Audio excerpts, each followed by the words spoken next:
नमस्कार दोस्तों, स्वागत है आप सभी का एक बार फिर से अड्डा एमसीक्यू जीके में। दोस्तों, समान पात्रता परीक्षा यानी सीईटी की तैयारी करने वाले विद्यार्थियों के लिए आज एक बार और हम कंप्यूटर की क्लास लेकर आए हैं। इससे पहले भी दोस्तों हमारी क्लासेस अपलोड हो चुकी है। हम दोस्तों प्रत्येक सब्जेक्ट वाइज अब ये आपके कंप्यूटर की क्लास है, इसमें हम टॉप 20% को पढ़ने वाले हैं। और इससे पहले की जो प्लेलिस्ट बनी है दोस्तों क्लासेस की, ऊपर भी आई बटन दिख रहा होगा आपको, इस आई बटन पर क्लिक करके इस क्लासेस में जाकर आप देख सकते हैं। ध्यान रखिएगा, हम आर्ट एंड कल्चर, राजस्थान की आर्ट एंड कल्चर, राजस्थान की जियोग्राफी, कंप्यूटर विज्ञान, भारत की राजव्यवस्था, राजस्थान की राजव्यवस्था, जितने भी आपके सीईटी में सब्जेक्ट है उनके लिए दोस्तों हम क्लासेस अपलोड करते हैं। प्लेलिस्ट में जाकर आप इन क्लासेस को देख सकते हैं। और आज की क्लास ये हमारी सेकेंडरी लेवल और दोस्तों ग्रेजुएशन लेवल के लिए समान रूप से उपयोगी साबित होगी। तो शुरू करने से पहले अगर आपने इस चैनल को सब्सक्राइब नहीं किया तो इस चैनल को सब्सक्राइब कर लें, पास में स्थित बेल आइकन भी दबा लें ताकि समय समय पर आपको वीडियो अपलोड होने पर, क्लास अपलोड होने पर नोटिफिकेशंस मिलते रहें। चलिए आते हैं हमारे प्रश्न की ओर। तो पहला प्रश्न है दोस्तों आपके सामने कि कौन सा अनुप्रयोग या कौन से इनमें से एप्लीकेशन है जिसमें प्रदर्शन तैयार करने के लिए प्रयुक्त होता है, जिसका उपयोग किसके लिए, प्रदर्शन के लिए होता है। यानी दोस्तों आप सभी जानते हैं कि पावर पॉइंट में, किसमें दोस्तों, पावर पॉइंट में प्रेजेंटेशन फाइल बनाई जाती है, जैसे हम दोस्तों पीपीटी के नाम से भी जानते हैं। तो किस एप्लीकेशन में दोस्तों पीपीटी बनाई जाती है, ये बनाई जाती है दोस्तों पावर पॉइंट में। ब विकल्प होगा हमारे सही उत्तर। 2 नंबर प्रश्न है दोस्तों आपके सामने, कितने बिट 1 बाइट के बराबर होता है। तो ध्यान रखिएगा 8 बिट, 8 बिट होते हैं दोस्तों 1 बाइट के बराबर। विकल्प द है यहाँ पर सही उत्तर। ये अति महत्वपूर्ण प्रश्न था दोस्तों 2 नंबर। चलिए 3 नंबर प्रश्न है, एक पिक्सल होता है। तो दोस्तों इनमें से एक पिक्सल क्या होता है। पिक्सल दोस्तों आप सभी जानते हैं कि जैसे अभी भी आप अगर यूट्यूब पे देख रहे होंगे तो 144, अगर सेटिंग में जाकर देखेंगे तो 144 पिक्सल की भी फाइल है, 244 की भी दिखती है, और 700 दोस्तों 40 की भी दिखती है, 1080 की भी दोस्तों फाइल दिखती है। तो ये पिक्सल का अर्थ क्या होगा, जितने पिक्सल दोस्तों ज़्यादा होंगे उतनी फ़ोटो क्या आएगी, क्लियर आएगी। तो तस्वीर का सबसे छोटा जो भाग होता है उसे हम क्या कहते हैं, पिक्सल। तो यहाँ पर स विकल्प होगा, ये होगा सही उत्तर। चलिए 4 नंबर प्रश्न है दोस्तों, डिजिटल सिग्नेचर है। तो डिजिटल सिग्नेचर इनमें से क्या है, पब्लिक की कुंजी इंस्क्रिप्शन है। क्या है दोस्तों, पब्लिक की कुंजी इंक्रिप्शन या फिर की इंक्रिप्शन भी जिसे कहते हैं। तो जो स विकल्प है वो यहाँ पर हमारे सही उत्तर है। 5 नंबर है दोस्तों, ब्लूटूथ एक उदाहरण है। तो ब्लूटूथ दोस्तों आप सभी उपयोग करते हैं, मोबाइल में भी होता है, लैपटॉप जैसे उपकरणों में भी होता है दोस्तों, या फिर अनेक प्रकार के जो ऐसे डिवाइस होते हैं, वायरलेस डिवाइस जिसे हम कहते हैं, उनमें दोस्तों ब्लूटूथ होता है। और ज़्यादातर तो हम मोबाइल में उपयोग करते हैं, या फिर नेक बैंड है, या दोस्तों ईयरफोन्स होते हैं, आजकल ब्लूटूथ के ईयरफोन्स आने लगे हैं। तो उनमें दोस्तों हम ब्लूटूथ का मुख्यतः उपयोग करते हैं। तो इनमें से कह रहा है कि ब्लूटूथ क्या है। तो ब्लूटूथ है दोस्तों एक प्रकार का व्यक्तिगत क्षेत्र नेटवर्क, या फिर दोस्तों हम जिसे PAN भी कह सकते हैं। PAN का अर्थ है यहाँ पर दोस्तों पर्सनल एरिया नेटवर्क, जिसका उपयोग केवल दोस्तों पर्सनल उपयोग के लिए या व्यक्तिगत उपयोग के लिए किया जाता है। तो ब्लूटूथ एक किसका उदाहरण है, व्यक्तिगत क्षेत्र नेटवर्क या फिर पर्सनल एरिया नेटवर्क का उदाहरण है। अविकल्प है हमारे सही उत्तर यहाँ पर। 6 नंबर प्रश्न है दोस्तों, वाईफाई का विस्तार है या फिर वाईफाई का दोस्तों विस्तारित रूप है। तो ध्यान रखिए वाईफाई का भी उपयोग हम करते हैं आजकल। तो वाईफाई का दोस्तों जो विस्तारित रूप है वो क्या है, वायरलेस फिडिलिटी। क्या है, वायरलेस फिडिलिटी। ब विकल्प होगा यहाँ पर सही आंसर। और ये प्रश्न दोस्तों पुरानी भर्ती परीक्षाओं में पूछे जा चुके हैं, तो ये प्रश्न आपके होने वाले आगे सीईटी के एग्जाम में महत्वपूर्ण साबित होंगे, ये यकीन मानिएगा जरूर। तो चलिए 7 नंबर प्रश्न है कि डॉस, यूनिक्स, विंडोज किसके उदाहरण हैं। तो ये सभी उदाहरण है दोस्तों ऑपरेटिंग सिस्टम के। ये सभी किसके उदाहरण है दोस्तों, ऑपरेटिंग सिस्टम के। द विकल्प यहाँ पर सही उत्तर है। मुख्यतः दोस्तों हम वर्तमान में विंडोज जो ऑपरेटिंग सिस्टम है इसका उपयोग करते हैं। विंडोज़ 7 है, विंडोज़ 10 है दोस्तों। तो वर्तमान में मुख्यतः हम इस विंडोज़ ऑपरेटिंग सिस्टम का उपयोग करते हैं। तो आप सभी को पता चल गया होगा कि डॉस, यूनिक्स या फिर विंडोज़ क्या है। तो ये सभी क्या है, एक प्रकार के ऑपरेटिंग सिस्टम है। तो द विकल्प है यहाँ पर सही उत्तर। 8 नंबर प्रश्न है दोस्तों आपके सामने कि पंच कार्ड का जनक किसे कहा जाता है। तो पंच कार्ड का जनक किसे कहा जाता है, ये कहा जाता है दोस्तों हारमैन ऑलरिथ को। किसे कहा जाता है, हारमैन ऑलरिथ को। ब विकल्प यहाँ पर सही उत्तर है। हारमैन ऑलरिथ ने दोस्तों 1880 के लगभग इसे तैयार किया था। और दोस्तों एक और नाम आता है, नाम ध्यान रखिएगा, जोसेफ मेरी। जोसेफ मेरी इन्होंने दोस्तों सर्वप्रथम पंच कार्ड का क्या किया था, उपयोग किया था। ध्यान रखिएगा, जोसेफ मेरी का भी नाम ध्यान रखिएगा कि इन्होंने सर्वप्रथम किसका उपयोग किया, पंच कार्ड का। और ये दोस्तों प्रयोग होता था जो प्रथम पीढ़ी के फर्स्ट जनरेशन के कंप्यूटर होते थे उनमें इसका प्रयोग होता था। और पंच कार्ड सबसे पहले तो क्या है, ये प्रश्न बनता है कि एक डिजिटल डाटा रखने का एक प्रकार का दोस्तों गत्ता होता है।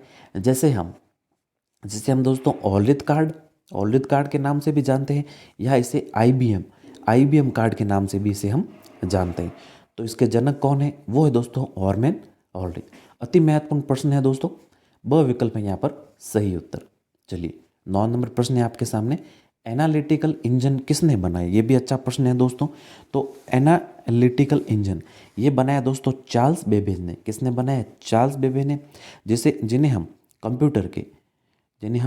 कंप्यूटर के पितामह भी कहते हैं। और 1835 में मैकेनिकल इंजन या फिर एनालिटिकल इंजन बनाया 1835 में। तो इस सन के बारे में भी थोड़ा ध्यान में रखिएगा।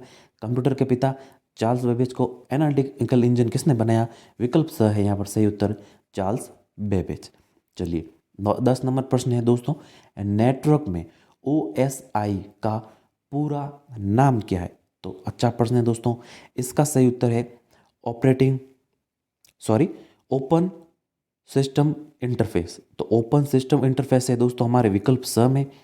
विकल्प स यहाँ पर सही उत्तर है, open system interface OSI।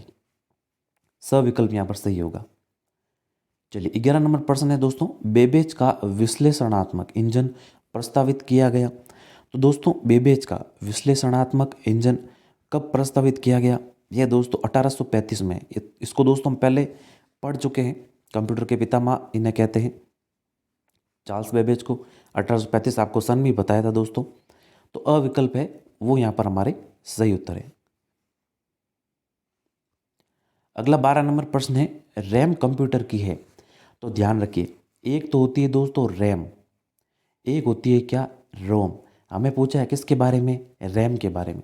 RAM का जो विस्तारित रूप है दोस्तों रैंडम एक्सेस मेमोरी, और रोम का है दोस्तों रीड ओनली मेमोरी। तो रैम एक प्रकार की क्या है, प्राथमिक या फिर मुख्य मेमोरी। क्या है दोस्तों, एक प्रकार की प्राथमिक या मुख्य मेमोरी। और ये दोस्तों एक अस्थायी मेमोरी। किस प्रकार की मेमोरी, ध्यान रखिएगा, अस्थायी।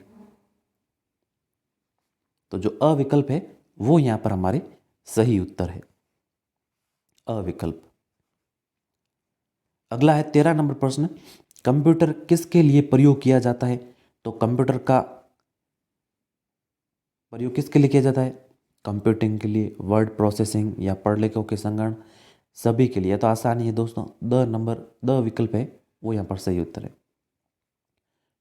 14 नंबर प्रश्न है आपके सामने कि निम्न में से कंप्यूटर का हृदय कौन सा है। तो दोस्तों CPU है, कंप्यूटर का हृदय भी यही है, या फिर कंप्यूटर का जैसे दिमाग भी कहते हैं, ये भी CPU है। CPU है दोस्तों सेंट्रल प्रोसेसिंग यूनिट। इसके फुल फॉर्म ध्यान रखिएगा, पूछा भी जा चुका है। सेंट्रल, C से सेंट्रल, P से प्रोसेसिंग, U से यूनिट। तो जो स विकल्प है वो यहाँ पर सही उत्तर होगा। 15 नंबर प्रश्न है दोस्तों, कंट्रोल एवं शिफ्ट किस प्रकार की कुंजियां हैं। तो कंट्रोल, शिफ्ट, एक और कुंजी है दोस्तों ऑल्ट, जिसे हम ALT के नाम से भी जानते हैं, ऑल्ट।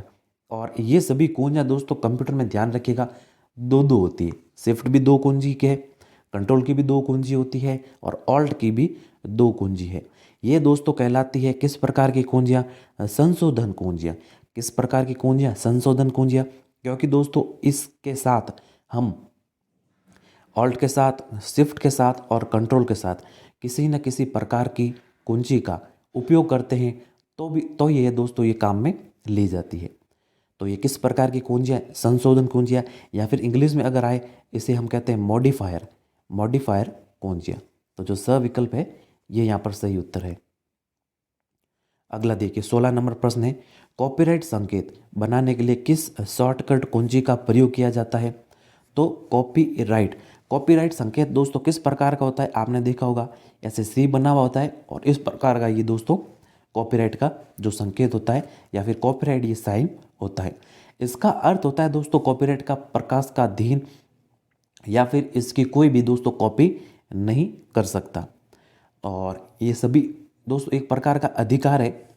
ये जो कॉपीराइट जिस किसी के पे भी दोस्तों कॉपीराइट साइन होता है वह दोस्तों किसी की निजी संपत्ति होती है। वह दोस्तों ना तो किसी के द्वारा उपयोग की जा सकती है, ना ही किसी भी प्रकार से उसमें छेड़छाड़ करके प्रदर्शित की जा सकती है।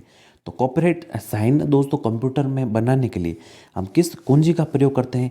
ये कुंजी का प्रयोग करते हैं दोस्तों ऑल्ट के साथ कंट्रोल और सी, ये दबाने पर दोस्तों ये कॉपीराइट का जो साइन होता है ये बन जाता है। तो आपको पता चल गया हो कि कॉपीराइट साइन क्या होता है और कंप्यूटर में किस प्रकार बनाया जाता है, ऑल्ट, कंट्रोल और सी के साथ। तो जो अ विकल्प है वो यहाँ पर हमारे सही उत्तर है। 17 नंबर प्रश्न है दोस्तों आपके सामने, ईपीओएस से तात्पर्य है। तो ईपीओएस की हमें फुल फॉर्म पूछी यहाँ पर, तो फुल फॉर्म है दोस्तों यहाँ पर इलेक्ट्रॉनिक पॉइंट ऑफ सेल, या फिर जिसे हम ई पॉस भी कहते हैं दोस्तों। और इसका उपयोग वर्तमान में ज़्यादा प्रचलन में है। क्यों प्रचलन में है? तो आपने दोस्तों ये जो पॉस मशीनें होगी ये देखी होगी। अब कहाँ पर देखी होगी? मुख्यतः दोस्तों पेट्रोल पंप पर आप देखते हैं, या फिर कई दुकानदार होते हैं जो भी इसका उपयोग करते हैं। तो देखिए ये एक प्रकार की मशीन है दोस्तों, और यहाँ पर दोस्तों इसके स्क्रीन होती है और यहाँ पर क्या होते हैं? बटन। और यहाँ पर दोस्तों इसमें क्या जो कार्ड होता है, जो क्रेडिट कार्ड या जो डेबिट कार्ड होता है दोस्तों वो इंसर्ट किया जाता है। और कोई भी है दोस्तों हम अगर पेमेंट करना चाहते हैं, किसी भी प्रकार का अगर पेमेंट करना चाहते हैं तो इस मशीन का उपयोग किया जाता है। तो इसमें से दोस्तों एक प्रिंट भी निकलता है, आप सभी ने देखा भी होगा, ये कई लोगों ने उपयोग भी किया होगा दोस्तों। और ज़्यादातर मुख्यतः पेट्रोल पंप पर इसका उपयोग होता है, दुकानों पर भी होता है वैसे दोस्तों, लेकिन ज़्यादातर पेट्रोल पंप पर इसका जो उपयोग किया जाता है। और जो राशन की दुकानें होते हैं दोस्तों वहाँ पर भी इसका उपयोग किया जाता है, आपने देखा होगा। तो ये एक प्रकार की क्या है दोस्तों? पॉइंट ऑफ सेल, पीओएस का अर्थ है यहाँ पर पॉइंट ऑफ सेल, और ई लग गया यानी इलेक्ट्रॉनिक है। तो स विकल्प है वो यहाँ पर सही उत्तर है। तो आपको पता चला होगा कि पॉस मशीन क्या होती है? इलेक्ट्रॉनिक पॉइंट ऑफ सेल, और इसमें दोस्तों पेमेंट किया जाता है इस मशीन के द्वारा। तो स विकल्प है वो यहाँ पर हमारे सही उत्तर है। चलिए 18 नंबर प्रश्न है दोस्तों आपके सामने, ई कॉमर्स का वह प्रकार जिसमें एक कंपनी अपने उत्पादों को इंटरनेट के माध्यम से अन्य कंपनी को बेचती है कहलाता है। तो दोस्तों ई कॉमर्स आप सभी जानते हैं कि ये एक प्रकार की शॉपिंग साइट्स होती है, जैसे कि दोस्तों अमेजोन है, या फिर फ्लिपकार्ट है, या फिर दोस्तों कह सकते हैं मिंत्रा है, या फिर एक अभी और प्रचलन में है दोस्तों मीशो है। और भी अनेक प्रकार की साइट्स है दोस्तों जिसका हम उपयोग हमारे दैनिक जीवन में करते हैं। तो ध्यान रखिएगा ये हमें प्रश्न क्या पूछ रहा है। तो सबसे पहले आपको पता चला होगा कि ई कॉमर्स क्या होती है। तो ये जो ऑनलाइन शॉपिंग की साइट्स होती है इन्हें हम क्या कहते हैं? E commerce. और इसमें कंपनी अपने उत्पादों को इंटरनेट के माध्यम से एक कंपनी अन्य कंपनी को बेचती है। तो अन्य कंपनी को बेचती है दोस्तों, यानी ये क्या कहलाती है? तो ये कहलाती है क्या? बी टू बी, यानी बिजनेस टू बिजनेस। यानी कि दोस्तों एक कंपनी दूसरे कंपनी को बेच रही है तो वो केवल बेचने का माध्यम है, तो वो बिजनेस का ही दोस्तों सीधा सा माध्यम है, ना कि बी टू सी। एक बी टू सी है दोस्तों यहाँ पर बिजनेस टू कस्टमर। तो ये जो अमेजोन अभी जो आपको साइट से बताइए ये क्या होती है दोस्तों? हम यहाँ पर उपयोग के लिए जो भी ग्राहक होता है वो उपयोग के लिए अपने पर्सनल उपयोग के लिए जिस किसी वस्तु को खरीदता है तो वो कहलाती है B2C यानी बिजनेस टू कस्टमर। और एक B2B है दोस्तों। B2B का अर्थ है यहाँ पर बिजनेस टू बिजनेस, यानी एक कंपनी उपयोग के लिए वो नहीं करती, वो फायदे के लिए या बेचने के लिए वो किसी कंपनी को खरीदती है या फिर किसी कंपनी को माल बेचती है, तो उसे हम B2B प्रयोग किया जाता है। तो स विकल्प है वो यहाँ पर सही उत्तर है। अगला देखिए 19 नंबर प्रश्न है, कौन से कंप्यूटर उपकरण विंडोज़ द्वारा स्वचालित रूप से पहचाने जाते हैं। तो कौन से जो कंप्यूटर उपकरण हैं जो विंडोज़ द्वारा स्वचालित रूप से पहचाने जाते हैं, ये होते हैं दोस्तों प्लग एंड प्ले वाले। अब प्लग एंड प्ले दोस्तों आप सभी जानते हैं, मुख्यतः एक तो होती है USB ड्राइव वाले। जैसे ही आप दोस्तों इसमें इंसर्ट करोगे तो कंप्यूटर को अपना पता चल जाएगा कि किस प्रकार का उपकरण उसमें जुड़ा है। और या फिर दोस्तों पेन ड्राइव भी आप सभी जानते हैं, या फिर मेमोरी कार्ड दोस्तों। तो ये क्या है, ये प्लग एंड प्ले के दोस्तों उदाहरण है। USB ड्राइव है या फिर पेन ड्राइव है या फिर दोस्तों हार्ड डिस्क जिसे हम कह सकते हैं। तो विंडोज़ द्वारा स्वचालित रूप से ये पहचाने जाते हैं। आप जैसे ही दोस्तों इसको इंसर्ट करते हो तो कंप्यूटर में वैसे ही पॉपअप आ जाता है कि किसी प्रकार का उपकरण है वो कंप्यूटर से जुड़ा है। तो ये प्लग एंड प्ले के जो है वो दोस्तों विंडोज इन्हें स्वचालित रूप से पहचान सकता है। और USB ड्राइव और पेन ड्राइव इसके उदाहरण है। ब विकल्प यहाँ पर सही है। चलिए 20 नंबर प्रश्न है आपके सामने, लेज़र प्रिंटर है। तो लेज़र प्रिंटर दोस्तों एक प्रकार का क्या है, पेज प्रिंटर है। किस प्रकार का प्रिंटर है दोस्तों, पेज प्रिंटर। और ये एक नॉन इम्पैक्ट प्रिंटर है। अब नॉन इम्पैक्ट प्रिंटर क्या होता है दोस्तों, ध्यान रखिएगा। नॉन इम्पैक्ट प्रिंटर का अर्थ है कि जब पेज पर प्रिंटर के द्वारा किसी वर्ड को, शब्द को प्रिंट किया जाता है तो दोस्तों उसमें कागज़ पर केवल स्याही दोस्तों आ जाती है, यानी कि किसी भी प्रकार का दोस्तों टच नहीं होता है या फिर इम्पैक्ट नहीं होता है। एक होता है दोस्तों इम्पैक्ट प्रिंटर। अब इम्पैक्ट प्रिंटर क्या होता है, इम्पैक्ट प्रिंटर दोस्तों जैसे आप टाइपराइटर देखते हैं तो टाइपराइटर में क्या करते हैं, पेज डालते हैं और पेज डालने पर एक दोस्तों जैसे उल्टा अक्षर बना हुआ होता है, तो उल्टा अक्षर क्या करता है, वो पेज पर जाकर उसमें प्रहार करता है। कोई भी हम की दबाते हैं तो वहाँ पर जाकर छप जाता है। तो वो किस प्रकार के प्रिंटर है, वो है दोस्तों इम्पैक्ट प्रिंटर। या फिर दोस्तों रेलवे स्टेशन पर आप देखते हैं तो टिकट जैसे छपता है रेलवे स्टेशन या बस स्टैंड पर, तो वहाँ पर भी दोस्तों ये इम्पैक्ट प्रिंटर होते हैं जो कि पेज पर दोस्तों मार करके प्रिंट करते हैं। तो वो होते हैं दोस्तों इम्पैक्ट प्रिंटर। तो नॉन इम्पैक्ट प्रिंटर है, ये है एक लेज़र प्रिंटर जो कि बिना पेज को स्पर्श किए किसी को प्रिंट करता है। तो जो ब विकल्प है वो यहाँ पर हमारे सही उत्तर है। तो धन्यवाद दोस्तों, ये थे आज के हमारे कंप्यूटर सब्जेक्ट के 20 महत्वपूर्ण प्रश्न। और उम्मीद है कि ये क्लास आपको पसंद आई होगी। अगर पसंद आई है तो लाइक करें, शेयर करें अपने दोस्तों के साथ। और अगर इस चैनल पर नए हैं तो इस चैनल को ज़रूर सब्सक्राइब करें। तो मिलते हैं जल्दी हमारे नई क्लास में, तब तक के लिए जय हिंद, वंदे मातरम।